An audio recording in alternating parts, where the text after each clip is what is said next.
Bonjour, aujourd'hui j'aimerais vous présenter une maquette que j'attendais de voir depuis très longtemps. Et il s'agit de l'Arcadia, mais nous on le connaissait sous le nom de l'Atlantis.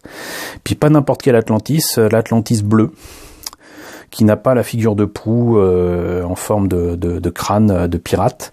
Donc l'Atlantis bleu que l'on a vu dans la série d'Albator qu'on a découvert, la toute première en France. Ça devait être en 1981 ou 80, je sais plus. En tout cas, la série au Japon date de 78, et vous voyez donc là Albator avec son pantalon blanc. C'est la grosse différence qu'il y a entre l'Albator de 78 et l'Albator de 84. Donc Captain Harlock, c'est comme ça qu'il s'appelle au Japon, et non pas Albator. Et là vous voyez Arcadia Second Ship Phantom Death Shadow Conversion. Death Shadow, en fait, c'était l'ombre de la mort, c'était le nom du premier vaisseau de Harlock, vaisseau que l'on voit à la fois dans Albator 84 et dans les films de Galaxy Express. C'est dans l'épave de ce vaisseau que Toshiro envoie son âme, son esprit, ce que vous voulez, dans l'Arcadia et dans l'ordinateur principal. Donc c'est ce qui rend le vaisseau entre guillemets vivant dans la série de 78, et qui rend donc ce vaisseau, comment dirais-je, habité, hanté. Voilà, donc c'est une maquette au 1500, c'est une maquette récente de Hasegawa. Je vous avais déjà présenté la maquette qui est sortie il y a des années de ça, de l'Arcadia vert, donc d'Albator 84. C'est la même échelle, c'est la même société, donc Hasegawa. On peut s'attendre donc à une maquette de qualité. D'ailleurs, il y a écrit Creator Works. Le kit au Japon est vendu, si on trouve, voilà, 4800 yens. Je sais pas si c'est très visible là, 4800 yens, donc ça nous fait, on va dire, allez, dans les 40 €. Et donc, comme je disais, j'attendais depuis longtemps parce que l'Arcadia existait en maquette chez Atlantic, et moi je le trouvais plutôt moche. Les nostalgiques le trouvent beau. En tout cas, c'est une maquette Atlantic qui ne court pas les rues, puisqu'on a je vous ai présenté les figurines des personnages des figurines Atlantic d'Albator, mais il y a eu aussi donc l'Atlantis chez Atlantic, c'est rigolo. De même que Atlantic avait sorti un Golgoth qui ressemblait à rien, mais surtout un Goldorak, le robot de Goldorak. Voilà. Donc ils avaient sorti l'Atlantis, mais c'était pas très très beau. Au Japon, par contre, des maquettes étaient sorties que nous on n'a jamais eu en France. Si je me trompe pas, il me semble que c'était chez Takara. Et donc ces maquettes, non seulement elles sont difficiles à trouver, mais j'ai cru comprendre que c'était pas forcément de très bonne qualité. En tout cas, ça ne peut pas être de la qualité moderne de chez Hasegawa. Et Bandai n'a jamais sorti le kit d'Albator 78 et n'a jamais sorti que l'Atlantis, donc l'Arcadia vert avec la figure de proue en forme de crâne, sans doute rapport au succès des films de Galaxy Express. Il y en a eu 2, en tout cas au début, et vu le succès aussi certainement de la série Harlock SSX. Donc j'attendais de pouvoir avoir ce kit et ce vaisseau depuis très longtemps. J'ai les jouets, mais franchement, les jouets sont pas terribles par rapport au design de la série, s'entend, hein, parce que sinon, je les trouve juste fantastiques ces jouets-là. Mais c'est pas l'Atlantis de la série. Et c'est un rêve de môme, hein, franchement. C'est un rêve qui a bientôt 40 ans. 40 ans si on se tient à la création de la série de Harlock en 78 au Japon, un peu moins quand même si on s'en tient à la diffusion française qui me semble date de 1980, mais ça sera à vérifier. Donc voilà, une très belle boîte en tout cas. C'est une illustration et pas une photo du modèle monté sur la boîte. Pour le modèle monté, on a là des photos qui donnent envie, hein, avec d'ailleurs des points de vue qui rappellent ce qu'on voyait dans le dessin animé. Étonnamment, donc, ils ont songé à mettre l'espèce de lame qui peut sortir de l'avant du vaisseau pour aborder les vaisseaux ennemis. Et il y a même 2 petits aviscoups, donc je ne connais pas le nom en japonais, qui sont livrés avec. Voilà, c'est tout ce qu'il y a à montrer pour la boîte elle-même. Ce que je vous propose, c'est qu'on regarde immédiatement ce qu'il y a à l'intérieur. Alors comme on pouvait s'y attendre avec Hasegawa, beaucoup de pièces et beaucoup de détails. On va quand même commencer par la notice, que j'ai du mal à vous montrer avec la lumière qu'il y a là. Ah, ça devrait être mieux. Ok, donc je vais être obligé de vous montrer ça dans l'ombre, mais donc ce que vous pouvez constater, c'est que bien évidemment il y a du texte en japonais, mais surtout il y a du texte en anglais. Et donc il y a des explications sur ce que c'est que Creator Works, Captain Harlock, Pirate Ship Arcadia, l'Arcadia de la série originale de 78, Space Pirate Captain Harlock, et blablabla. Bla bla. Donc ce qui est cool, c'est que du coup, il y a des explications en anglais et qu'il est beaucoup plus facile pour nous de comprendre ce qui est raconté là-dedans.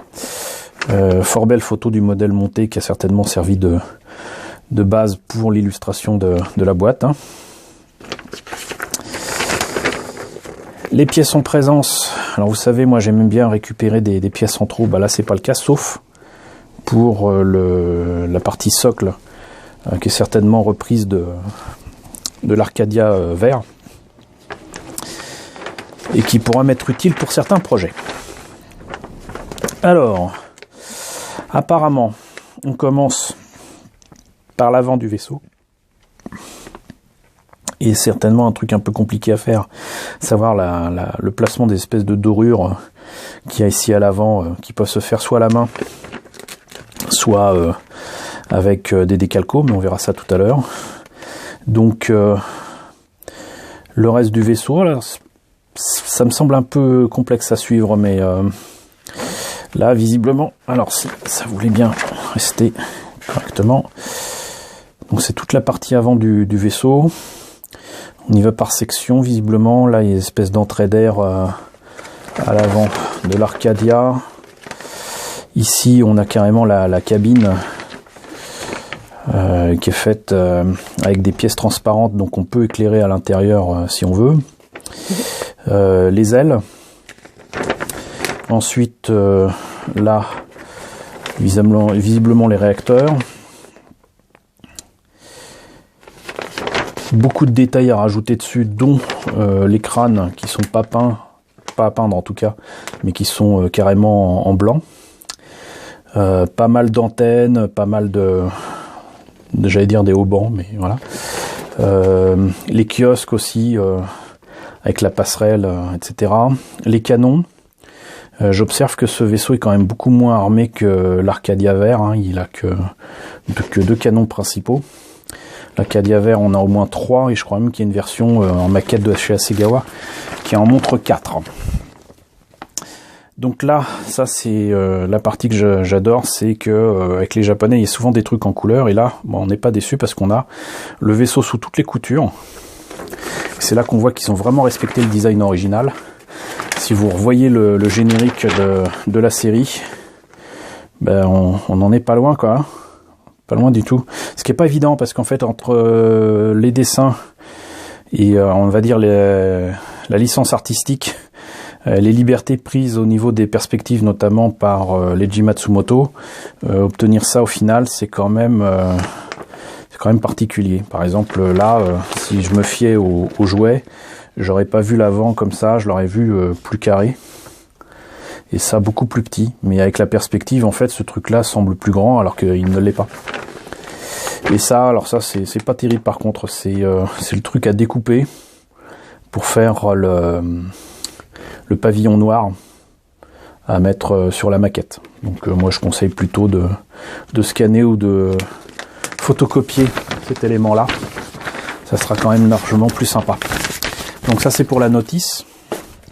Je vous parlais tout à l'heure de décalco. Alors exactement comme pour l'Arcadia vert, on a plein de dorures. Alors c'est pas extrêmement lisible ni visible, mais donc on a des dorures ici pour la cabine, l'avant du vaisseau, etc. on a ici des crânes qui sont en blanc, donc qui sont à peine visibles. On a là aussi des petits points jaunes qui correspondent au bas du vaisseau, ce qui évite de peindre ces détails-là. Et plein de crânes, ouais, plein de petits trucs qui permettent donc d'éviter de peindre en jaune ces trucs-là. Alors il y a un machin très simple à faire, surtout sur un kit et un vaisseau avec essentiellement du bleu, qui est une couleur à la fois sombre et surtout froide. C'est que pour avoir une couleur chaude comme ça, il suffit de commencer par faire la peinture en blanc. Et une fois la peinture en blanc faite, et avant que ça ne sèche, d'enlever l'excédent de peinture, par exemple ici, là, de l'enlever au doigt, au pinceau, au chiffon, ce que vous voulez, mais donc faire en sorte qu'il n'y ait que le blanc dans les creux, parce que là il y a forcément des creux. Et une fois que c'est fait et que c'est bien sec, continuer en mettant du jaune avec exactement la même méthode, et donc du coup le blanc va se teinter de jaune et ça va ressortir correctement, et certainement aussi bien que si ça avait été placé avec des décalcos qui sont pas forcément faciles à placer pour tout le monde. Donc voilà, petite planche de déco bien sympathique. Je le disais tout à l'heure, il y a des pièces en blanc pour les crânes. Et ben là vous voyez donc les crânes à la Leiji Matsumoto. La petite lame qui se met à l'avant du vaisseau qui est pas bien grande, hein, ici. Et là, donc c'est ce que je disais, les Aviscoop. Donc tout petit, mais à l'échelle, hein, du coup c'est du 1 500. Mais pour autant c'est quand même super détaillé. Alors si... Je suis désolé, encore en plein hiver, on a beau être en plein après-midi, la lumière passe pas. Il fait moche, il pleut, et je dois me contenter de lumière artificielle qui se règle difficilement.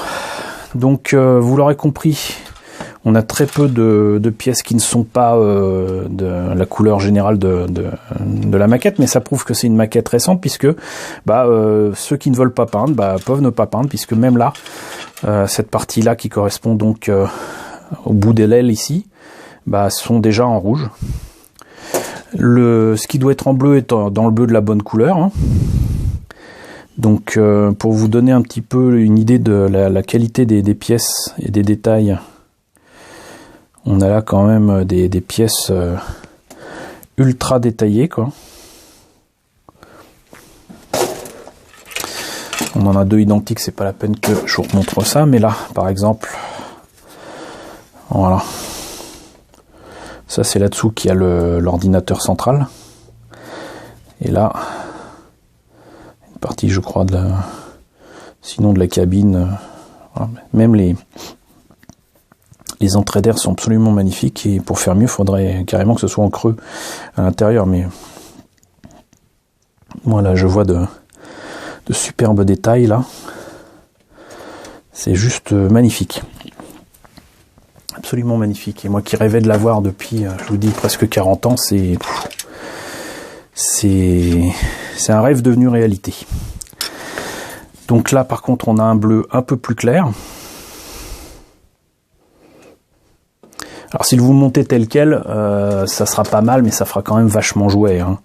Donc à moins de mettre ensuite un vernis mat pour faire oublier le côté plastique, je conseille pas quand même de le faire tel quel, mais c'est faisable, c'est possible. Et donc là, les parties marron pour le pont, la cabine.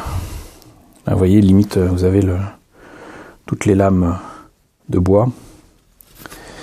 Et ici, vous pouvez soit peindre cette partie-là, soit y mettre un décalco que je vous ai montré tout à l'heure. Donc pas mal d'options. Alors ça, c'est le stand dont je parlais tout à l'heure, avec la seule pièce qui ne sera pas utilisée. Un petit peu de polycap, très certainement pour la partie articulée qui est bien évidemment les canons. Là, quelques rares pièces noires.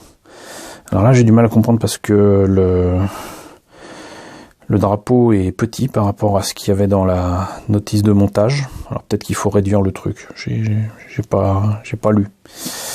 Mais bon, donc là on a le support pour l'Arcadia qui en plus a cet avantage, c'est qu'il se met dans une fente assez petite, mais ça c'est assez grand, et donc du coup ça donne a priori une meilleure stabilité à l'engin sur le stand. Donc moi je dis impeccable. Et enfin on termine avec les pièces transparentes